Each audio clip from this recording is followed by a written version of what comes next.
In the world of military aviation, one aircraft rules supreme.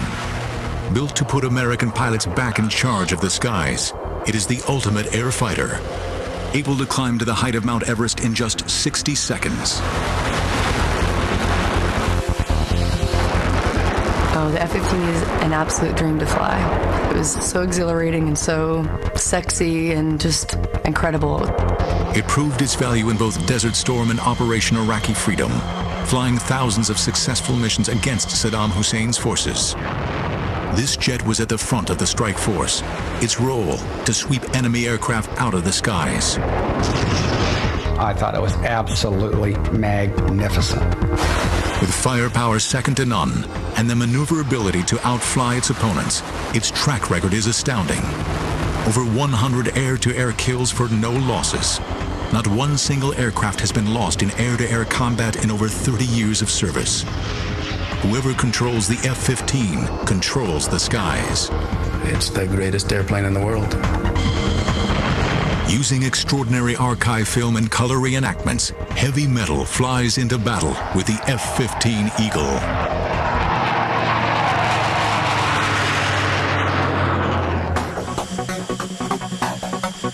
January 16, 1991, Operation Desert Storm.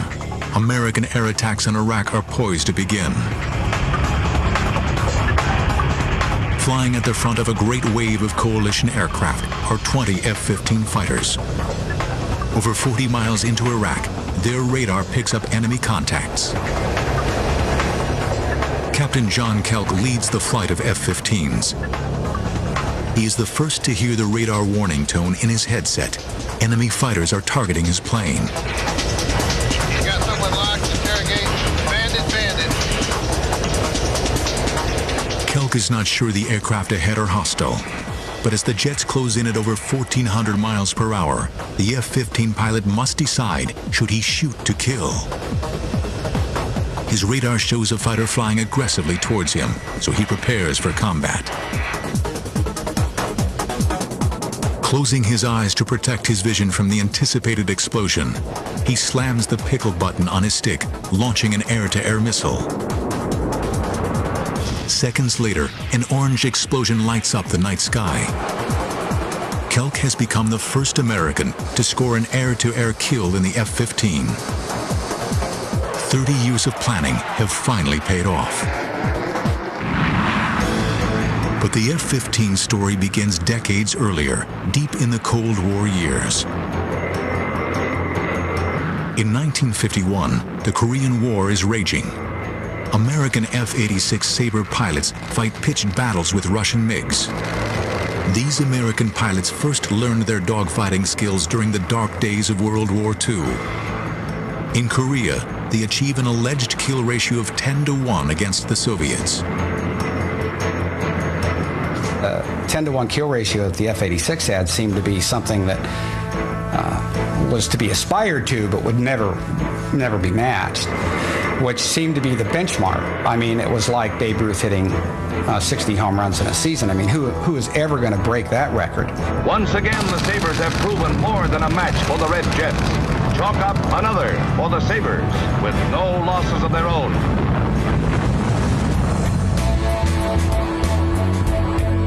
By the Vietnam War, U.S. Air Force fighter pilots are flying F-4 Phantoms against a new generation of Soviet-built MiGs. USAF planners decide the new aircraft should fight at great distances using guided missiles. They believe the age of the dogfight is over. But missiles don't always find their targets. In fact, only 14% of the first AIM-7 missiles ever hit anything. And when the Phantom's missiles fail, the fighter is left completely defenseless. The F-4 has no gun. A fighter that doesn't have weapons isn't a fighter. And the issue with the F-4 in Vietnam, though, was that the Sparrow, the radar-guided missile, and the Sidewinder, the heat-seeking missile that the airplane carried, were designed to be shot against large bomber-sized targets at high altitude. When you take a system designed, optimized for that, and then employ it against small fighter-sized targets, highly maneuvering at lower altitudes, the results are not pretty, and they weren't pretty for us. Soviet MiGs flown by Vietnamese lure F-4s in close, knowing they are soft targets. But the American pilots are not trained to dogfight. That knowledge from World War II and Korea has not been passed down to this generation of fighter pilots. The training that I had to go to Vietnam was abysmal. And new pilots that came into their organizations that were supposed to be there to go fly air to air and dogfight with the MiGs, the training was not even as good as abysmal. It was just, in fact, non-existent. The American F-4s and their pilots are left dangerously exposed. If you're an F-4 pilot in the midst of a dogfight, you've used up your radar missiles, they all missed, which they always did, and then you fired a few of your infrared missiles, and by bad luck or because you didn't have a good position, they missed. Now you're out of ideas and out of ammunition, and you better go home because you're in trouble. They're going to get you unless you can get out of there because you don't even have a gun to fall back on. The F-4 had originally been designed to down nuclear bombers. When pushed into a dogfight, its limitations are all too clear.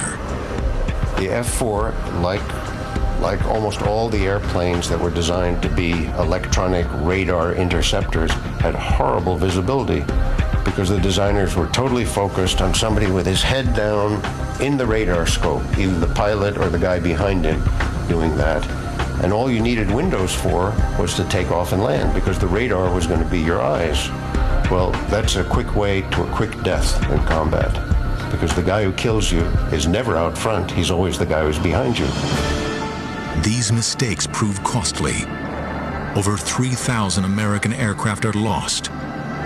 For a good part of the war, we didn't get much better than 1-to-1 exchange ratio, which all things considered was a disgrace. The Air Force took it as a disgrace, and it was a disgrace. Air Force planners know they need a new aircraft, the ultimate dogfighting machine. A plane that can achieve air superiority in any theater of action. 500 designs are submitted for the FX Fighter Experimental Program. But Air Force chiefs are not impressed. The 500 designs that were returned from the first request for proposal were all rejected because they simply did not break the mold. The Air Force urgently needs to regain the aviation advantage. Unexpected developments in Russia suggest they are losing the race. At the 1967 Moscow Air Show, the Soviets unveiled their next generation fighter, the MiG-25 Foxbat. It would have looked to the intelligence analysts as though this was a force to be reckoned with. It would certainly have put the fear of God into them because you've got an aeroplane that can fly at up to Mach 3, that can climb to 60, 70,000 feet, and that is easily going to be able to chase down and beat any fighter that the Americans had to put up against it. The race is now on to build an American plane that can outfight the Soviet MiG. Little does anyone know, the result will change military history forever. After losing the aviation advantage to the Soviet MiG-25, American aircraft designers go back to the drawing board. Planners must recruit somebody who really understands fighter planes. They need a guy with hands-on experience of aerial combat, matched with great technical insight. Eventually, they find their man. He has honed his combat skills in Korea, but made his name developing air-to-air tactics at Nellis Fighter Weapons School. His name, Major John Boyd. At that time, he was known as the Mad Major. He was a guy who was totally focused on air-to-air combat, had dedicated his whole life to first whipping every other fighter pilot in the Air Force and the other services, and secondly, developing theories on how to do that, brilliant new theories that changed the way every Air Force in the world flies. Major Boyd is asked to evaluate the existing Fighter X proposals. The early plans will eventually become the new Air Force fighter. They brought this uncouth genius to the Pentagon, said, here's what we have for a design, give us your evaluation. And John said, well, I don't know much about airplane design. He said, but I could screw up and do better than this. Boyd realizes that without a completely fresh start, the Air Force could end up with yet another underperforming plane, like the F-4. Maneuverability must top the list of design specifications. Boyd needs to get his hands on the most powerful computers of the day. The Air Force has rare mainframe machines, but bureaucrats deny him access. Always inventive, Boyd manages to log unofficial time, working after hours. But the Mad Major's erratic behavior makes him enemies inside the Pentagon. One hostile colonel accuses him of stealing $1 million worth of Air Force computer time. To some senior officers, John Boyd would always be a dangerous maverick. In the end, even though John caused these upheavals and had like unending complaints from every area of the bureaucracy about his behavior and what he was forcing him to do, in the end, the chief of staff always supported him. And he actually arrived at quite a brilliant design. John Boyd does in fact produce revolutionary design specifications for the new Fighter X. 3 companies are then invited to compete for the chance to build the FX fighter. They have 9 months to create a polished design. By the 1969 deadline, a clear winner emerges. The contract for the new fighter is awarded to the McDonnell Douglas Corporation. In all, 2.5 million man-hours go into the design of the plane. Finally, on June 26, 1972, the first F-15 is rolled out of the St. Louis factory. The following day, the Eagle takes its first flight. Astronauts rotate. It is immediately clear that this airplane breaks the mold. The F-15's climb rate was awesome, but it was also an important part of it being an effective interceptor. From standstill, it could reach a height of 30,000 feet, which is the same height as Everest, in a little over 60 seconds.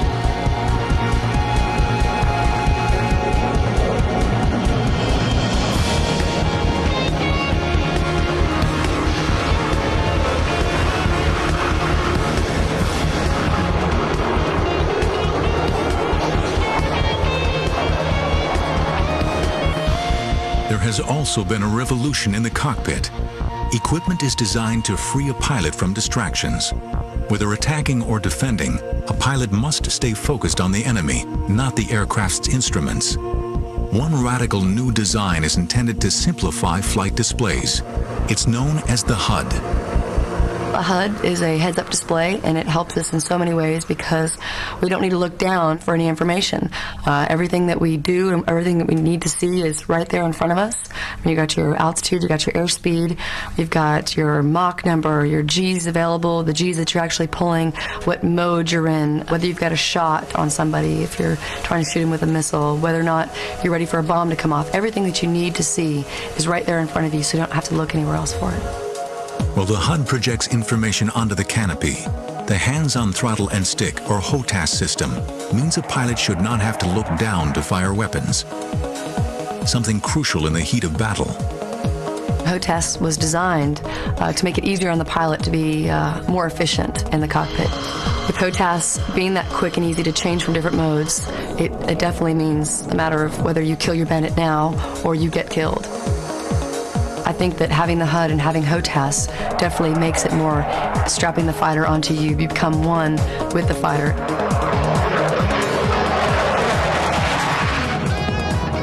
Pilots who had flown earlier fighters are immediately impressed with the F-15. I remember for the first 2 or 3 years that I flew the F-15, having constantly the thought in the cockpit, well, we got this right. Well, we got this right. They were all for different things, and my fellow pilots had the same thoughts. Well, we really fixed this. We really fixed this. Missile technology is also improving rapidly. But even more important is the way these new missiles work together with the F-15's radar. You can have good missiles, but if you can't target them with a good radar that maintains a lock, that provides accurate ranging information and engagement information, then they're not a lot of use. A powerful radar means that air-to-air missiles will be more effective than ever before. If the system works in the heat of battle, it will be the key to the F-15's air supremacy. the Eagle's radar will locate and destroy enemy aircraft before they ever know what has hit them.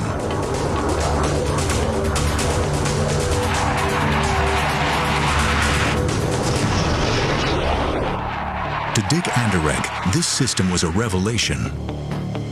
In my F-15 checkout, I remember flying home and telling my instructor pilot, who had been in the other airplane, I have over 2,000 hours in the F-4. I have a combat tour in the F-4. I have 2 tours as a fighter weapons school instructor in the F-4. I have just flown my 7th ride in the F-15. I was never as lethal in the F-4 as I am right now after 7 flights in the F-15.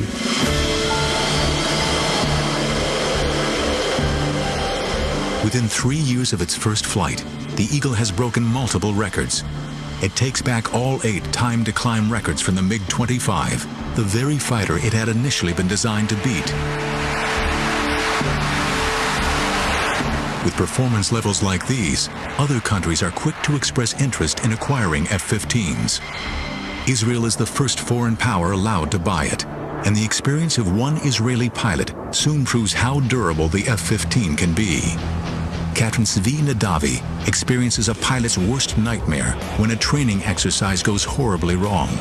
He is flying a simulated airfield defense mission and is tasked with intercepting hostile aircraft when disaster strikes.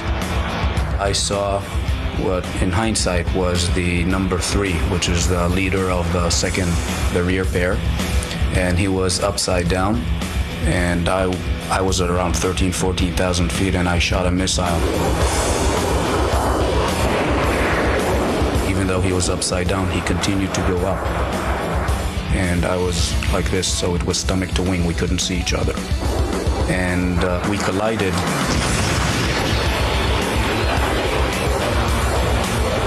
Big commotion, big bang. The A4 basically fireballed immediately, and I found myself with maybe 30 degrees nose down attitude, and the aircraft was spinning.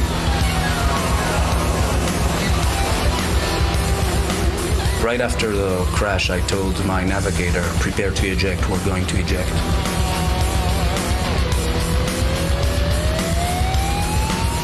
I opened afterburner, which is a totally opposite instinct when you're spinning towards the ground.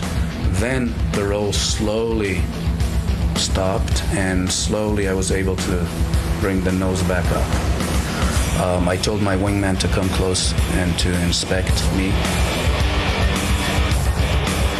There was a huge spray of fuel that was being drawn out of the wing, and it basically camouflaged what was going on there. Nadavi survives the mid-air collision. He is 10 miles out from the nearest airfield and hopes to still land safely. But the pilot cannot see what has happened behind the spray of leaking fuel. His F-15 has been so badly damaged in the collision that he is flying on just one wing. After a devastating mid-air collision, Captain Zvi Nadavi finds himself flying a seriously damaged F-15. Somehow, he is able to regain control over his aircraft and attempt a landing. I approached the airfield. I crossed the threshold where usually in an F-15 you cross at 130 knots. I crossed at anywhere between 250 to 260 knots. Was landing at approximately twice the normal landing speed. I put the tail hook down. There was a cable at about a third of the runway, and we went into that cable. But because of the speed, the hook is not built for those speeds, and the hook basically tore off the airplane.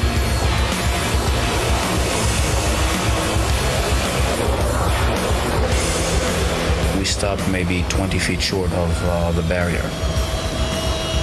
As I was running at the last 50 knots, bleeding off, my wingman said, "You're not going to believe what you flew on."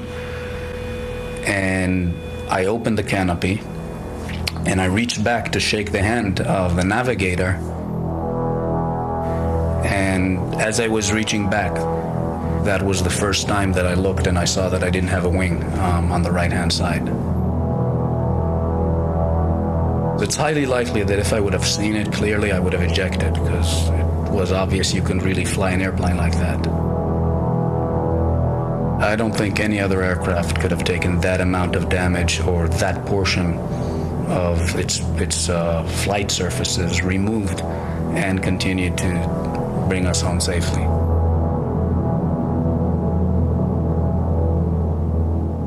The best testament was a good friend of mine who was an F-16 pilot, and he crossed and he saw that there was no wing, and his first words was, "Can I transfer to F-15s?"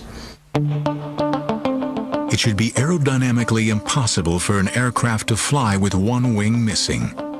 McDonnell Douglas sends a team to investigate the incident.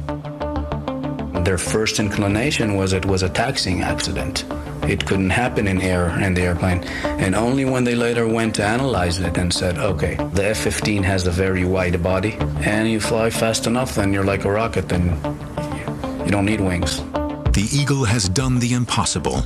If a pilot can land an F-15 with just one wing, the plane should be able to endure unimaginable punishment on the battlefield. But nobody can tell at this stage how well the Eagle will perform against the dreaded MiG-25. The first good look at the MiG-25 came when a Russian pilot, Viktor Belenko, defected in his MiG-25 to Japan. The Japanese and the Americans hustled over the airplane. They dismantled it on the airfield. And what they saw and what they found was that it was an aircraft that was far less capable than they had originally thought. MiG-25s look weak on paper, but the Israeli Air Force is the first to challenge them in a real air battle. Since the creation of the modern state of Israel, the Middle East has been torn by bitter wars. One such conflict breaks out in the late 70s as Israel and Syria vie for control over Lebanon. Syria possesses a modern air force with Soviet-supplied planes, MiG-25 Foxbats. The MiG-25, in my opinion, was a teaser. It was a test, I think, at that time between the Soviet bloc and the US as to whose technology was better. On June 27, 1979, a group of Israeli Phantoms attacks targets on the Lebanese coast. Just as the Phantoms complete their strikes, they spot Syrian MiGs approaching fast. The enemy fighters will be on top of them in seconds. A flight of Israeli F-15 Eagles is protecting the Phantoms, patrolling the skies above them. They immediately hit their afterburners and streak down towards the hostile MiGs. Each F-15 pilot picks a target and locks on with Sidewinder air-to-air missiles. Seconds later, the Sidewinders rip into the MiGs, instantly vaporizing them. For the first time, American technology is pitted against Russian MiGs. The result is a great victory for the F-15, with the Eagle scoring 5 air-to-air kills on its first day in battle. The F-15 goes on to dominate the skies above the Middle East. In the Lebanon War, the Israeli Air Force basically shot down over Lebanon close to 80 aircraft. And as far as I recollect, there was no air-to-air losses on the Israeli side. American pilots can only watch this encounter. They still have not had their chance to fly the F-15 in a real conflict. 10 more years must elapse before American fighter planes are called upon once again. August 2nd, 1990. Saddam Hussein's troops march into Kuwait City, looting and pillaging as they advance. There is also a clear possibility he may order his troops to advance on Saudi Arabia. The U.S. response is swift. Saddam cannot be allowed to threaten Middle Eastern oil supplies. Operation Desert Shield is initiated, and one of the first directives is to deploy 166 F-15s to Saudi Arabia. Their job, protect the northern Saudi oil fields from Saddam Hussein's advancing troops. As I report to you, air attacks are underway against military targets in Iraq. The F-15 will be critical to the success of the Desert Storm air war. But American F-15 pilots have not yet flown in combat. This is their chance to prove they possess the right stuff.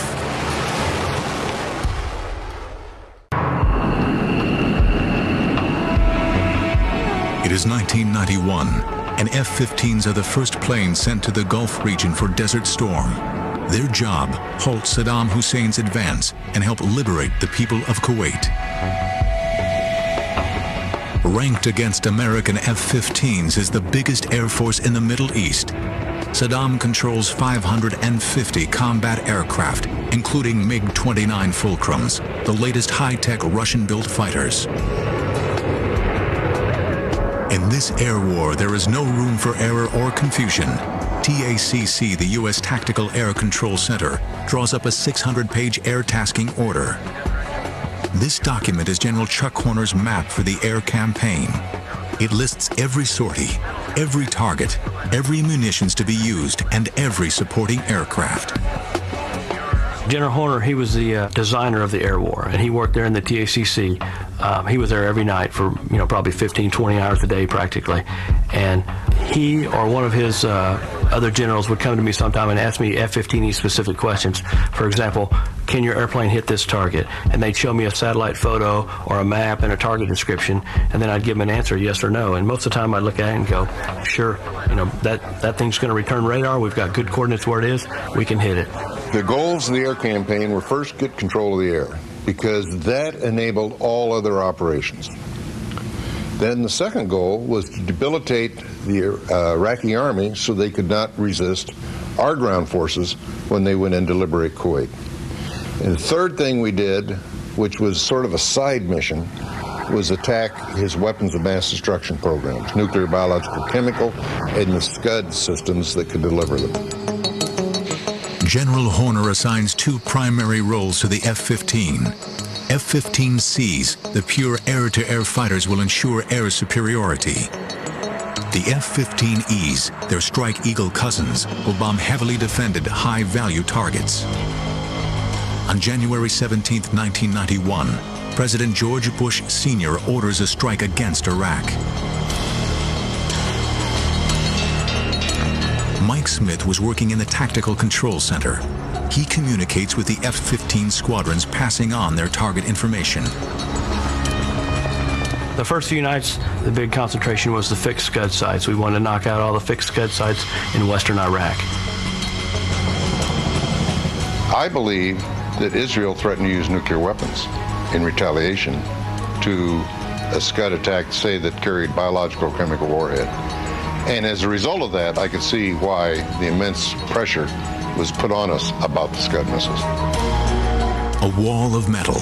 A wave of F-15 fighters is called upon to sanitize Iraqi airspace ahead of the strike force. The Eagles will be kept busy through the night, fighting at the leading edge of the Desert Storm air battle. We went in as part of the first wave of 24 F-15Es to go in and strike targets, and our targets were fixed Scud sites along the western border. Rich Haran's flight speeds towards Iraqi airspace. Before they can cross, a difficult operation must be completed. One of the scariest things was just air refueling. It was very dark, moonless night, and there were a couple people had close calls with just potential mid-airs with the tanker and each other as we're doing this. Careful flying saves the mission from near disaster.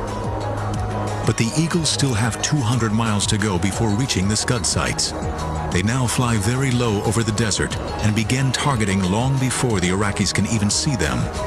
Haran is a weapons systems officer responsible for picking out a missile launch site. We're about 12 miles out from the target, and the conversation is, this isn't so bad. These guys are asleep. And about that time, all hell breaks loose. And what all hell happens to be is number one's bombs have gone off, and the Iraqi anti-aircraft gunners react to the bombs going off, and the sky is filled with AAA. It is the most impressive fireworks display I've ever seen, which is somewhat the conversation I'm having with the guy I'm flying with, and then the realization that really what I'm looking at is every third to fifth bullet is a tracer. And then it dawns on me the reality of the situation and the fact that they mean us bodily harm. But Horan stays focused on his radar, successfully identifying the Scud launch site. What I saw was fixed sight, and as we turned in on the FLIR, our forward infrared scope, you can actually see a tell with a missile on it that our designation is on. We drop our bombs and come off target. As they come off target, a mighty explosion rocks the Scud site. Horan and his pilot now rejoin the other F-15s. All 24 have made it safely through the target area, but they are still deep within Iraqi territory. Suddenly, a new threat appears on Horan's radar. Could this be one of the feared MiG-29s? And you can see it flying parallel, offset by several miles to our string of airplanes, and then you see it, what is obviously him running an intercept on our aircraft. We lock him up to let him, for his radar warning receiver, to let him know that he is being looked at, and sort of point at him, hoping to get a reaction or to potentially employ our AIM-9 missile, and then he essentially turns away. The Iraqi pilot seems reluctant to attack a large flight of F-15s, or is he just waiting for the best opportunity to strike? At night, I never said I'd be looking behind me, but I was practically unstrapped, standing on the back of the seat, looking to see if this guy was going to run an intercept on us. And probably about a minute or so later, there's a gigantic fireball, and which I believe is his aircraft, that's actually hit the ground. Lacking the F-15's night flying abilities, the Iraqi pilot probably lost control and flew into the desert. It is a decisive night for the American F-15s. The Strike Eagles fought their way in and destroyed their targets, while the air-to-air F-15C models bloodied their talons, shooting down 6 Iraqi aircraft. The F-15 pilots scored the first air-to-air kills from an American Eagle with the opening rounds of Desert Storm. Many Iraqi pilots realize they cannot win and attempt to escape with their planes to Iran. It is a short hop to the safety of the Iranian border, but coalition forces are always vigilant. On one patrol, Lieutenant Colonel Thomas Dietz spots several Iraqi aircraft making a break for Iran. We were given a heads up by the AWACS controller that some Iraqi aircraft had taken off from an airfield north of Baghdad. We got within range to shoot at them. We shot before we got into visual range. The initial missiles that we fired were unsuccessful. So we wound up essentially rolling in behind these 4 Iraqi aircraft, about 1.5 miles behind them. Shot them with heat-seeking missiles. This new generation of missiles has a very high accuracy rate, and Dietz is astonished when he sees his shots miss the Iraqi planes. I could see the warheads detonate from the missiles, and then the Iraqi aircraft continued to fly. And I was figuring maybe I was snake bit here, that got into such a position and the missiles didn't seem to work. Well, I probably had temporal distortion, because just a few seconds later, a little flame started trickling out the back of the aircraft on the left, and then flame trickling out the back of the aircraft on the right. And just a few seconds later, huge fireball followed by the second aircraft doing the same thing.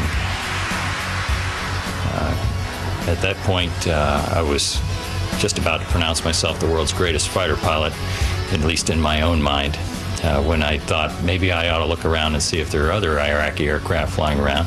And I remember as I started looking to the left, right there, not far from me, within a half mile, was an Iraqi aircraft that had his nose pointed out in front of me, which made me initially think, oh, this guy could shoot me with a gun.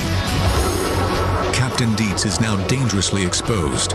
Could this Iraqi fighter blast him out of the sky? Having shot down one Iraqi fighter, Thomas Dietz then spots another flying straight towards him. He needs to react fast. The enemy might open up with his gun at any second. So my mind began going over the maneuver I'd have to do to defeat this threat. Is when I realized that this was just the front half of an Iraqi aircraft. There was a bunch of flames streaming out the back. The canopy was gone, indicating the pilot had ejected. And I looked over, and there's my wingman behind that aircraft, and he had shot that down. This pattern of successful shoot-downs repeats itself throughout the Gulf War. The Iraqi Air Force, I think they were finished in the first 2 or 3 nights. The F-15 was very effective at sweeping them out of the sky. And if they had any airplanes, they weren't flying them. Only 2 F-15s are lost during Desert Storm, a testament to the skill and training of the Eagle pilots. They fly an amazing 2,400 missions and ensure that the Iraqi Air Force is largely confined to the ground. The F-15 definitely proved itself in the Gulf War. I think it had a reputation before the Gulf War of being a force you did not want to reckon with. Coming out of the Gulf War, that reputation was clear in everyone's mind worldwide. Kuwait is liberated and Saddam subdued, but the power struggle in the Gulf region is far from over. The United States Air Force continues to fly over Iraqi airspace on Operations Northern and Southern Watch. For 12 years, they keep a careful eye on Iraq's military activities. Then, suddenly on September 11th, 2001, everything changes.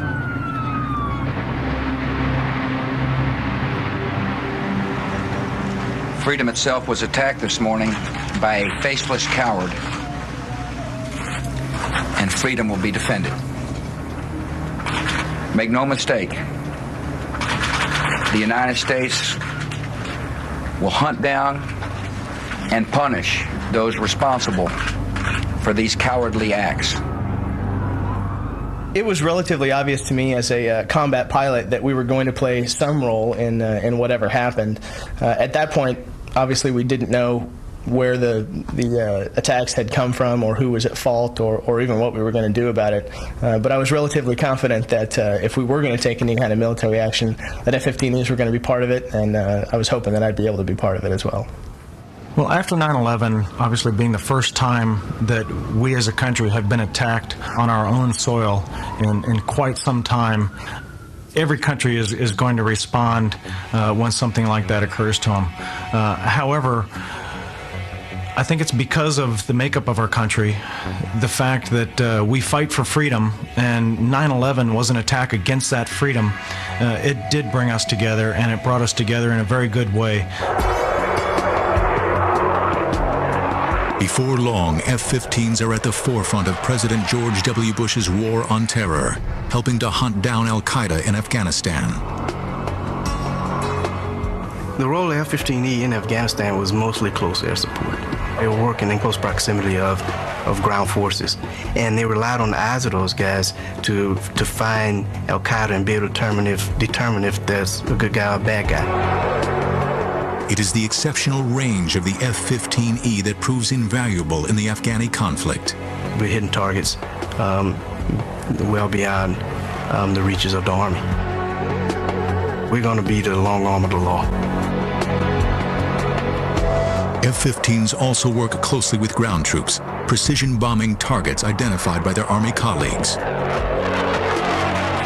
Afghanistan is soon liberated from the repressive Taliban regime, but trouble is brewing elsewhere. The U.S. Air Force has remained active in the Gulf region since Desert Storm. But by 2003, it is clear that Saddam Hussein and President Bush will not reach an agreement over weapons of mass destruction. War breaks out again in early March. In the weeks leading up to the war, the Iraqi Air Force increases its activities. But once hostilities break out, they seem to lack the will to fight. We thought that there might be a little bit of opposition in the first day or two of the war.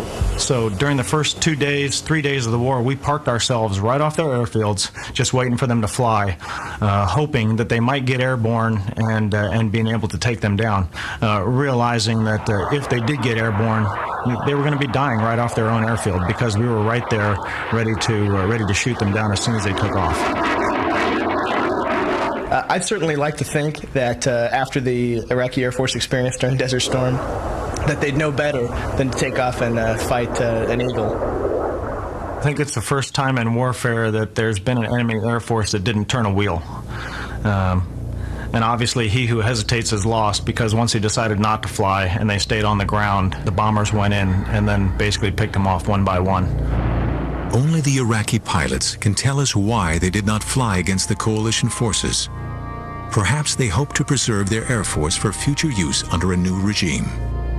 One of the things that they were doing, which we weren't quite sure why, they started burying their aircraft in the sand. Maybe they were trying to send a message that they didn't plan on flying, but as they were burying their aircraft in the sand, we continued to take those aircraft out as well. After assuming air superiority, the F-15s then turned their attention to helping out their Army colleagues on the ground. We were merely a support asset for the guys on the ground that were going to march from Kuwait to Baghdad. And our job was to move the Iraqi armor out of the way. It is the Strike Eagle's ability to drop precision laser-guided bombs that will now prove vital. We encircled Baghdad on a day-to-day basis, 24 hours a day, and rained GBU-12s, for the most part, onto tanks, armor personnel carriers, and even a couple of their airborne assets when we could find them, and effectively made it easy, hopefully, for our Army bros on the ground to march into Baghdad. This high-tech combination of air and ground forces proves deadly. American troops reached the outskirts of Baghdad just 14 days after the start of the war. After the past 12 years of doing Operation Northern Watch and Operation Southern Watch, we've wanted to take care of business. And while this was not an excuse to go in and liberate a country, Saddam was a truly evil man, and what he did to that country, he did need to be taken out of the equation. So I'm glad that we had the tools and the leadership to make that happen. The F-15 played a major part in the defeat of Saddam, but in an unstable world, new conflicts could soon break out. American F-15s are ready to deploy anywhere in the world at a moment's notice. We want to make sure that we can deter any threat. We're continually making sure that when we go out and train, that we will be the best on the block, that nobody can challenge us, and that every time we go out, we will have air supremacy, that we will own the sky and own the battlefield. Today, the Eagle reigns supreme, but new fighters are being developed that may one day surpass the F-15's capabilities. Meanwhile, new technology and continuous training will help the Eagles stay at the top of their game. I want to go out and I want to be able to totally dominate the enemy. If we're going to have a fight, I don't want it to be a fair fight. We want to go out and we want to dominate. And that's why we train as hard as we do to make sure that we can maintain that perfect record of 104-0. As a fighter pilot, you'll never admit that there's anybody better, and as an American fighter pilot right now, I don't think there's anyone that can say they are. But our whole thing is, when we go out, we expect to win. The record of the F-15 air-to-air kills for not a single loss is unrivaled. It seems no other Air Force can challenge the Eagles today. The kill ratio of the F-15 is beyond the kind of thing that you would ever think possible. I mean, surely someone would make a mistake or someone would just blunder out in front of another airplane and get shot down just because it wasn't his day. But the experience of the Israeli Air Force and the U.S. Air Force with the F-15 in combat is magnificent.